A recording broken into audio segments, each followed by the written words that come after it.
Hi there, my name is Joe, and I'm so happy you're here. If you recognize me, if you've seen me before on this channel, I am the host of our podcast, Book Lounge by Libby. But today I'm doing something a little different. So it's not a book lounge video, it's not a podcast episode. Today, I'm just going to share some book mail with you.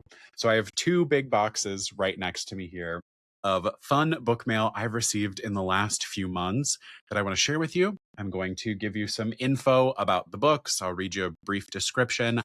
I'll let you know a release date for the ARCs for the books that aren't out yet. And then I want to hear from you. Let me know what books you're excited about, what you're adding to your list, what you want more info on in the comments on this video. So let's just dive right on in.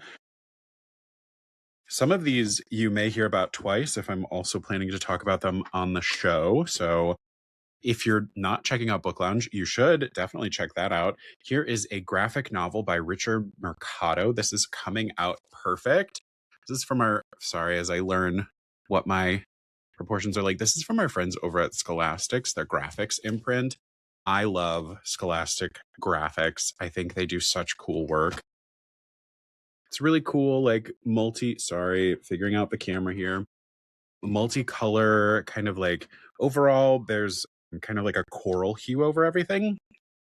But coming out perfectly isn't easy. When Kevin comes out to his Filipino parents, he expects some kind of drama, but not for them to totally ignore him. Sick of being overlooked at home and at school, Kevin gets a chance to reinvent himself after meeting Raymond, the most popular and perfect gay kid at his high school. When Raymond offers to take Kevin under his wing and show him how to be popular, life suddenly looks a lot brighter. But perfection comes at a cost. Life as Raymond's pet project has its own demanding expectations. Kevin must dress the part, and that means abandoning his uncool friends. Is it worth changing who he is if it means becoming something he's not? I love it. This looks great. It will be out July 7th, again, from our friends over at Scholastic Books, their graphics imprint. Love this. I requested this one because it sounds so me. And I think I'm also planning to talk about that in July book picks, just to give it an extra shout.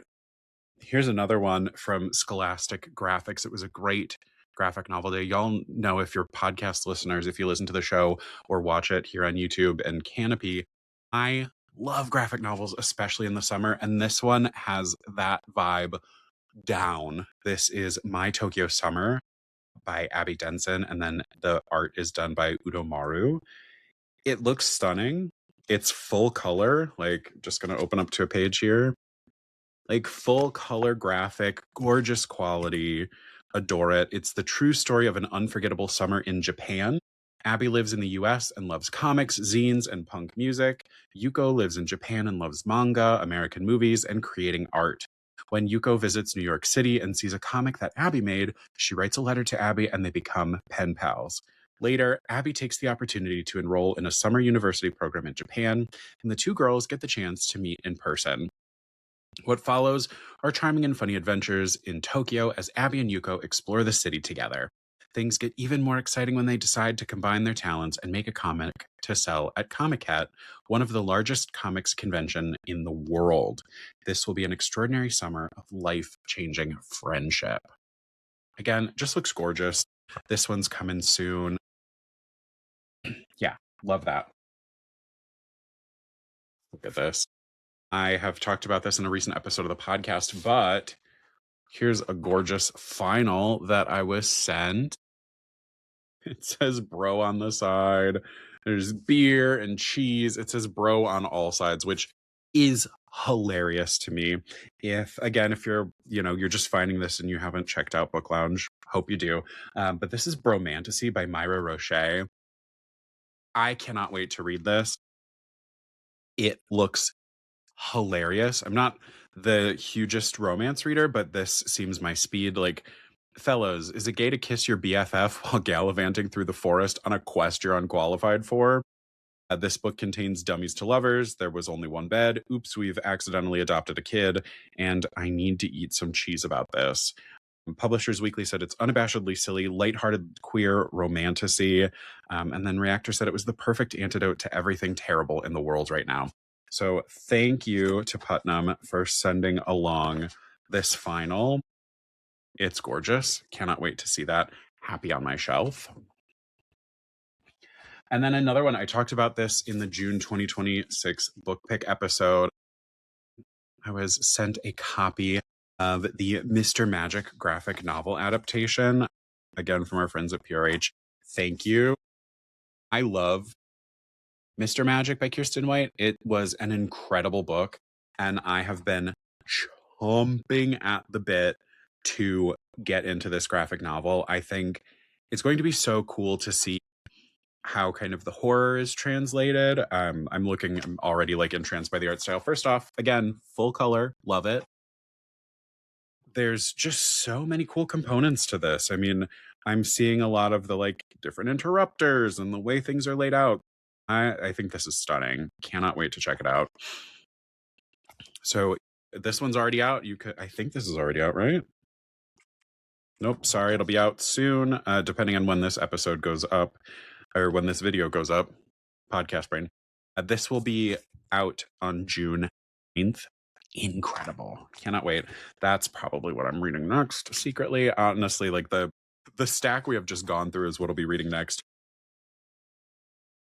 But the quick on that, if you're not familiar with Mr. Magic, former child stars reunite to uncover the tragedy that ended their show and discover the secret of its enigmatic host in this stunningly illustrated graphic novel adaptation of the thrilling national bestseller, Mr. Magic. So, Mr. Magic is by Kirsten White. The graphic novel was adapted by Scott Peterson and illustrated by Veronica Fish and Andy Fish. You can check it out June 9th from your library. Let's see, what else do we have? I also talked about this one in the June Book Picks episode. This is Slasher Summer. I adore slashers. I think slasher novels are so much fun. This one will be out on the 23rd. It's a fun, twisty love letter to the cult films of the 1980s. Slasher Summer shows that the real horror is never being able to escape who you were in high school. Since I have talked about that one, I'll let you go check out the June 2026 Book Picks episode that will be live on May 29th if you want more info. Look at this gorgeous book. Oh, that's stunning. It's got like forest on the side, blood drips on the top and bottom. This is The Gravewood by Kelly Andrew, New York Times bestselling author of Your Blood, My Bones. This is from our friends at Scholastic. I know the YA Vampires Are Back train has long since left the station, but I want to assure you that you haven't read anything quite like Kelly Andrews' The Gravewood. That's from Scholastic Press. It will be on, it's already out. You can go and read it. It came out April 7th. So we follow Shay Parker, who has lived her entire life in the shadow of the Gravewood, an impassable forest that's cut off her town from the rest of the world. With resources limited and supplies scarce, Shay is forced to carefully ration her hearing aid batteries. When her stash runs out, she'll be left in silence. Desperate, Shay turns to the only person who can help, Oliver Lysander, the volatile leader of a vampiric gang that rules the Gravewood. The arrangement between Shay and Lysander starts off simply enough. She gives him her blood, he tracks down batteries, they don't cross any lines, they don't make it personal. But when Shay's best friend Camilla is lured into the Gravewood, her disappearance brings her older brother home from the front lines. Asher Thorley is willing to do whatever it takes to find his sister, even if it means holding Shay's ugliest secrets over her head. Check that out when you get the chance. And now let's see, what do we got in here? I have next to me a box from our friends over at Sourcebooks, which means we have so many incredible options in our midst. Okay, so some of these will be out already. Some of them won't be coming out for a while. Let's just like lock in and see what we can get through. This is Death Meets Cute by Jay Penner. This one came out April 28th. I am more than capable of being evil today, I think. Iris Wayward wants to be bad, truly bad, terrifyingly, gloriously villainous, but after helping her sisters unleash a spell to throw the realm into chaos, Iris is left feeling strangely empty and not at all like the villain of her dreams. So she sets off for the quiet town of Freywell to build her wicked legacy alone. Things start promisingly. A crooked little cottage, a reputation for curses and potions, and a healthy dose of fear from the locals. But when her ogre bodyguard disappears, Iris needs new muscle. Good thing a fearsome orc just toppled over in her yard. Naturally, she decides to reanimate him. It's a perfect solution. Only Talon isn't the brooding warrior she was hoping for. He's gentle, he begs. Worst of all, he's nice. But Iris can't possibly have a thing for her new employee. She's supposed to be the most wicked witch in town. While Iris struggles to turn Talon into the enforcer she deserves, her sisters arrive, seeking help. Their magic is fading, and the cause may be closer than any of them realize. The timing couldn't be worse, and falling for an orc wasn't supposed to be part of Iris's villain era. But love might turn out to be the best spell she's ever cast. So that's from our friends at Poisoned Pen Press. Death Meets Cute by Jay Penner. Check that one out. Let's see. Then July 1st from Sarah L. Hawthorne, A Fate Worse Than Drowning. Let's see. 1, deal with the devil makes a fool. 2, a villain. A year ago, Elle made a deal with the devil to save her sister. Now they live on desolate spit of land beyond Halifax Harbor.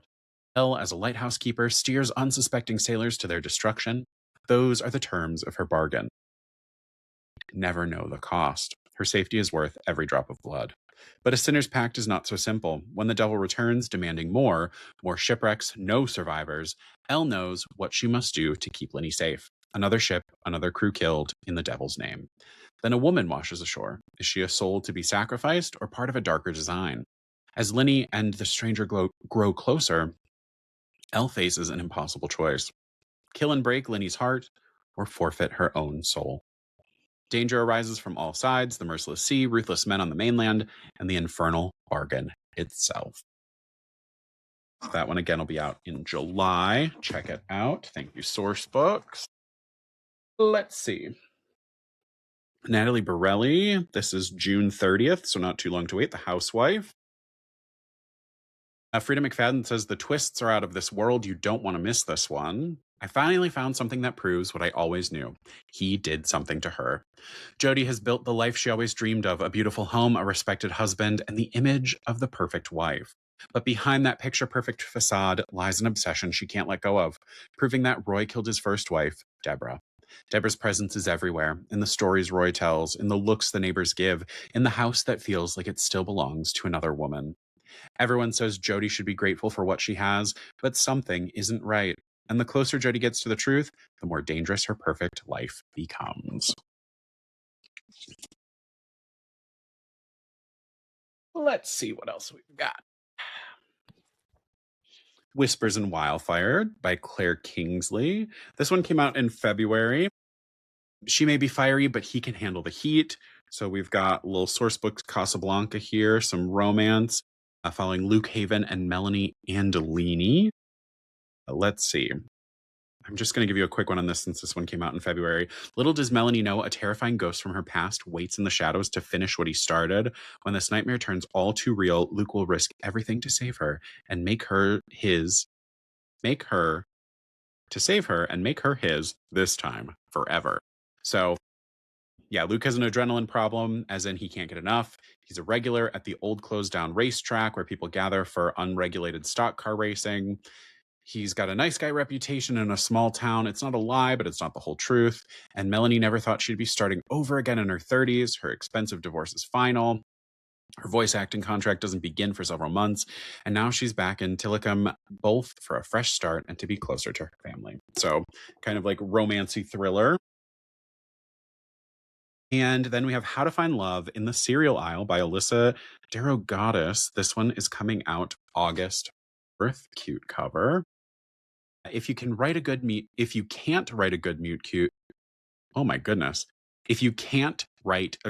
cute, maybe you need to live one first. Ainsley Green writes happily ever afters for a rabid fan base of hopeless romantics. In real life, her boyfriend just broke up with her, her editor wanted a new book yesterday, and she's starting to wonder if love actually exists beyond the pages of her own novels. So when Lucas, Ainsley's best friend and biggest cheerleader, insists the best cure for writer's block is real-life inspiration, she's ready to try anything. Enter the Meet Cute plan, a mission to take her head out of her heartbreak and force Meet Cute's IRL to spark some new ideas. But his failed missions, bumping into strangers at the airport and spilling coffee on men in the cafe, result in nothing but embarrassment and stained clothing. Ainsley begins to wonder if maybe the romance she's been chasing already has a leading man. So, check that out. Very cute. Okay, so then we have Shattered Gods by Katie Robert. This one will be out June. Again, if you love these books, it's not too far off now. Let me bring y'all a little closer here. Let's see. Long ago, Circe was. My goodness, I can read, I promise. Circe was Hermes' entire heart. The two women lived on the outskirts of the Olympian society, content with a quiet life away from the spotlight. Then Circe caught the eye of Zeus and was forced into a marriage that would take her freedom, her future, and in the end, her life.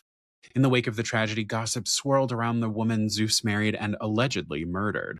But in time, everyone forgot about the tragic Circe. Everyone but Hermes, who vowed that day to bring Olympus to its knees. Now, 15 years later, a new Zeus rules the city, a new Hades protects his people, and a new hope dawns, and Hermes has begun to think there may be things about Olympus worth saving. Come on, Katie Robert. Love their books. Let's see.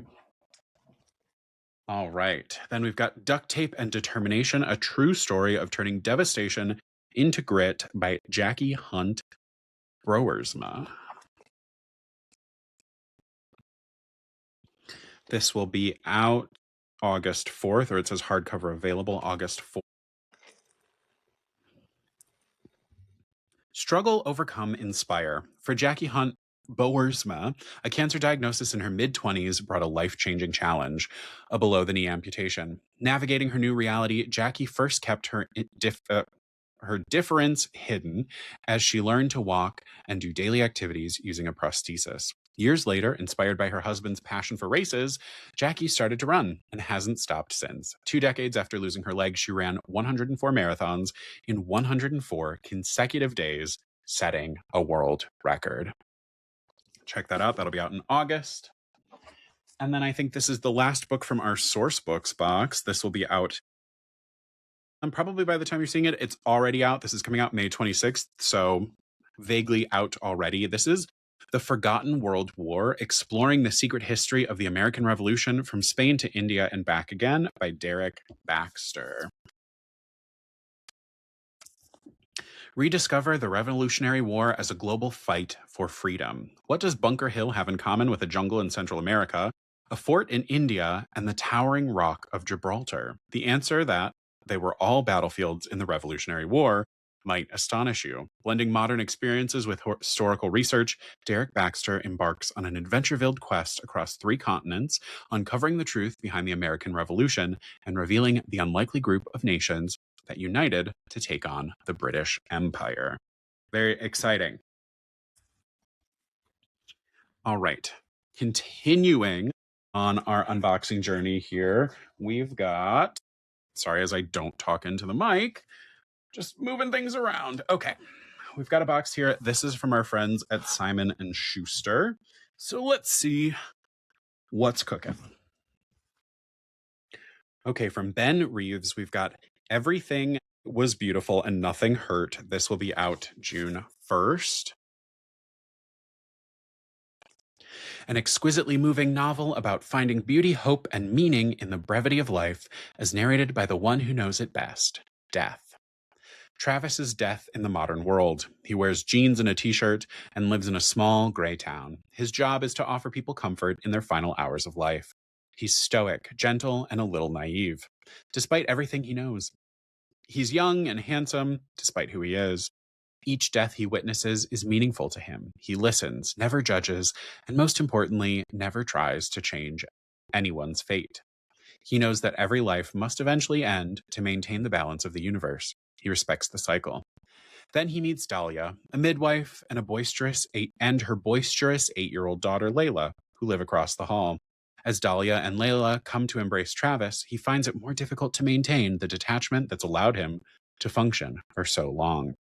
With them, he begins to understand what's truly important in life and what might be irrevocably lost in death. June 1st. Or they always get me with that one. Let's see. This might be coming on a different date. Oh, sorry, July 2026. That was the Library Reads. Indie Next was April. Library Reads was June. Sorry about that. This is coming July 2026 from Avid Reader Press. Okay. Let's see. This one will be July 28th, When Meekin Road Was Ours by DK Furutani. I love this cover. I want this like print as like a I want this as a print. Okay, it's a gripping, sincere debut novel across 4 generations of a Japanese American family living in California's vibrant agricultural heartlands, exploring the sharp edges of inheritance and what it means to truly belong.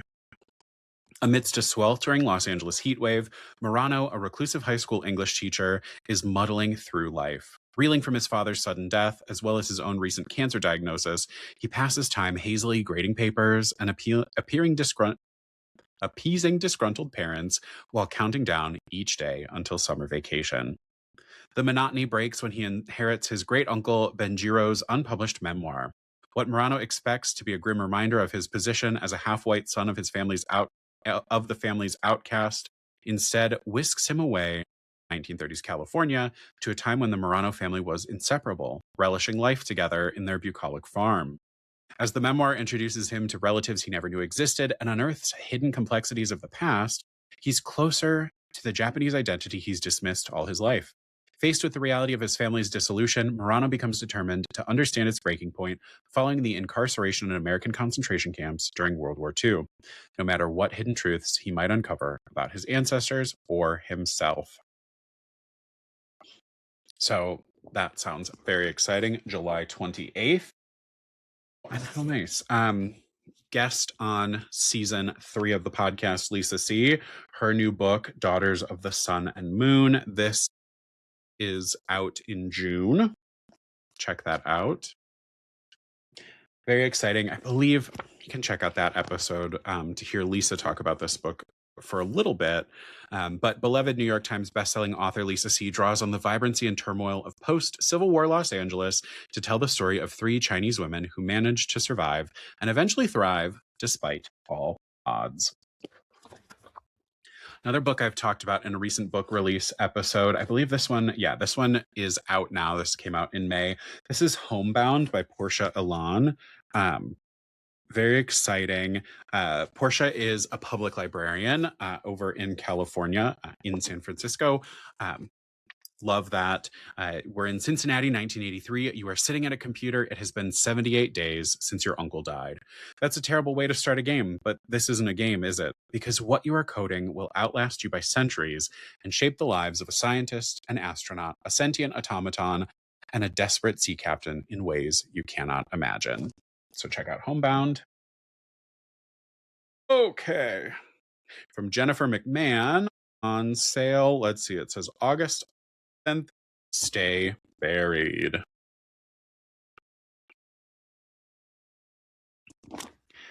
Let's see. So Chris Bajalian says that Jennifer McMahon is a worthy literary descendant of Shirley Jackson. And People magazine said McMahon's gift is the deliciously twisty way she subverts all of your expectations. So Boone's Ferry, Vermont has been largely untouched by the outside world, and a lot of townspeople want to keep it that way. 1919, an unusual sickness is burning through Boone's Ferry. The town physician and his young apprentice find themselves up against a disease they don't understand, and superstitious townsfolk have ideas of their own. In 2016, Ashley and Malcolm arrive in Boone's Ferry to visit a house they've just inherited to find strange traditions to appease a legend locals call the Knacker Man. To defy him is to suffer grave consequence, and a child has just broken a rule. That sounds, I will be reading that. That sounds fantastic.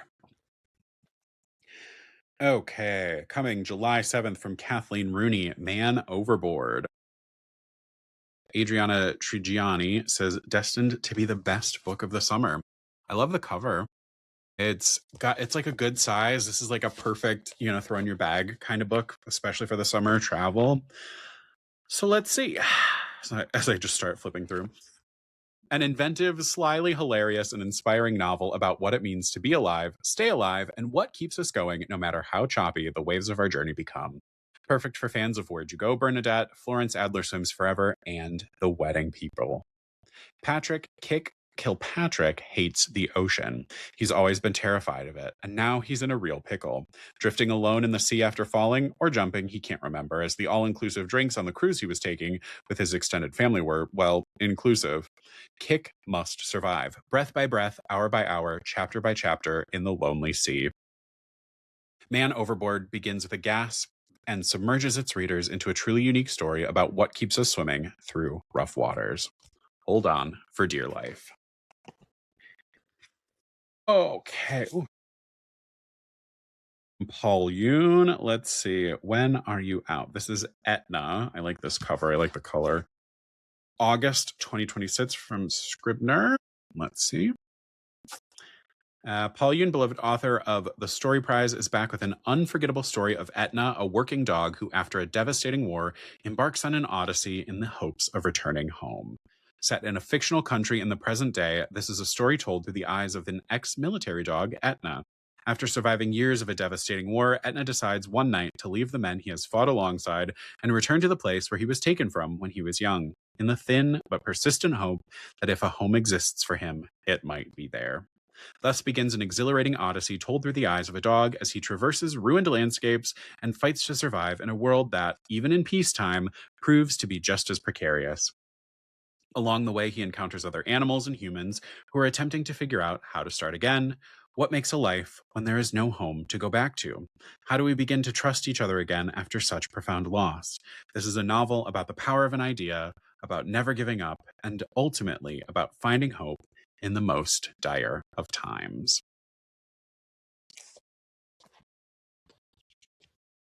And then let's see from Rachel Mills, The Players Club.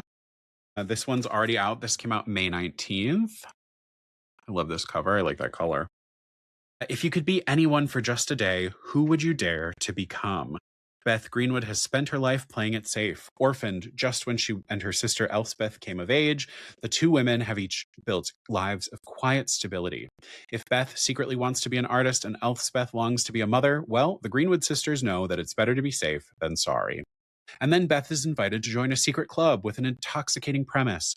Tell this group of women who you'd like to become, and they'll figure out how you can live your dreams for a day. Circus acrobat, traffic controller, aging granny living in a seaside town, no identity is out of reach.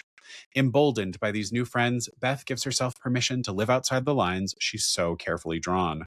But there's a fine line between self-invention and self-delusion, and when the stakes of Beth's real life become uncomfortably high, she must ask herself, really and truly, who she's going to choose to be. A dazzling novel about the seductive possibility of reinvention and the bonds that hold us in place, The Players Club introduces Rachel Mills as a wise and warm chronicler of the human heart. Love the sound of that. All right, who needs a spooky book? This is The Death Row Club by V.A. Vasquez. This will be out July 14th. You have been invited to join the Death Row Club, an exclusive social club for the children of serial killers. Please note, all electronic devices will be confiscated upon your arrival and stored in a safe location. Use code 8068218 to join the club, deathrowclub.com. I'll have to check that out. Megan Collins says this is equal parts tense and twisty. This debut is a killer. V.A. Vasquez has a wicked and wonderful imagination and a masterful ability to tell a story. That's from May Cobb. All right. Hell yeah. Okay. From Dawn Turner, author of Three Girls from Bronzeville. This is coming out August 4th, Majestic Hills. I think the color was right for that. It's giving very Purple Mountains majesty. A black couple leaves their downtown Chicago condo for a new suburban subdivision, only to find themselves at the center of a maelstrom in this gripping page turner from the award-winning author of Three Girls from Bronzeville. Tired of the daily drama in his emergency room, Dr. Langdon Black is in search of a place where he can leave the world behind. He loves his job and he has no delusions about the suburbs being perfect, but he wants peace and quiet. His wife Josephine, a lawyer, grew up listening to her father's story about the Jim Crow South and sundown towns. She prefers the city. Still, she agrees to move, with the caveat that they stay for a year and reassess. The tight-knit, predominantly white group of neighbors in Majestic Hills initially welcomes them with open arms. But beneath the veneer of privileged harmony, tensions simmer. When a horrifying crime rocks the community, the illusion of safety is shattered, and Josephine and Langdon find themselves at the heart of a brewing storm that pits neighbor against neighbor, exposes deeply ingrained prejudices, and threatens to implode into violence. As their experiment in suburban living ticks toward the one-year mark, the Blacks are pushed to a breaking point. Can they find a way to make a home in Majestic Hills? Or has the move put their future, their marriage, and even their safety in jeopardy? Love that kind of domestic thriller. And then we've just got two left here. So let's go for Song for Another Home by Bora Lee Reed. Oh, this is from Lit Up, Reese's Book Club. This will be out July 21st.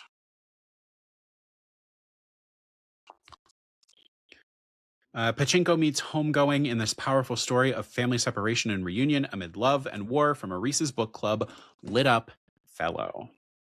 When news hits in 1950 that Americans have entered the war between North and South Korea, Oksun and her family believe the conflict will soon end. But then China joins the fight, and they must flee their home in Pyongyang, despite the freezing temperatures and lack of food.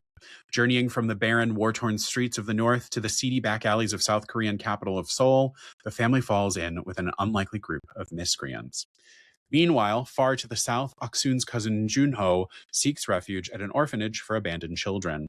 As the institution struggles to keep its doors open, Junho, with his elementary grasp of English, is tasked with drafting letters to American Christian benefactors to ask for money. When the enigmatic director brings her aristocratic niece to the orphanage, Junho finds himself caught between his impulse for survival and his affections for the young woman, even though his feelings put him at risk of being expelled from the only safe place he knows. Movingly rendered, Song for Another Home highlights the power of resilience, the tension between personal dreams and duty to family, and how choices made in a brief moment have consequences that reverberate across time and through generations. And then last, but certainly not least, rounding out this video, this will be out August 8th from Laura E. Weymouth. This is The Castle and the Cloister. Love the art on that. The kingdom of Honoria is on the brink of war again. To alter its course, 3 individuals will step into a game of pawns, spies, and kingmakers. The Castle and the Cloister is the launch of an intricate and mesmerizing political fantasy duology for fans of Samantha Shannon and Guy Gavriel Kay. Hannah Witten called it an absolute triumph, a new favorite book from one of my favorite authors. And H.M. Long, author of Dark Water Daughter, said, at once achingly sweet and lavishingly dark, Weymouth deftly weaves a tale of war, love, sacrifice, and devotion. So there we go. And friends, that takes us through this round of unboxing. Consider following the channel. Right, this is the Libby app video. Consider following the channel so you never miss an unboxing, and check out the Book Lounge by Libby podcast if you want to see more of this pink beard. Let me know what you think down in the comments below. Which of these books are you excited for? What do you want to know more about? What are you adding to your to-be read list? Thank you so much for joining me for this little video. I will see you in the next one or on the show. Have a great day and happy reading. Okay.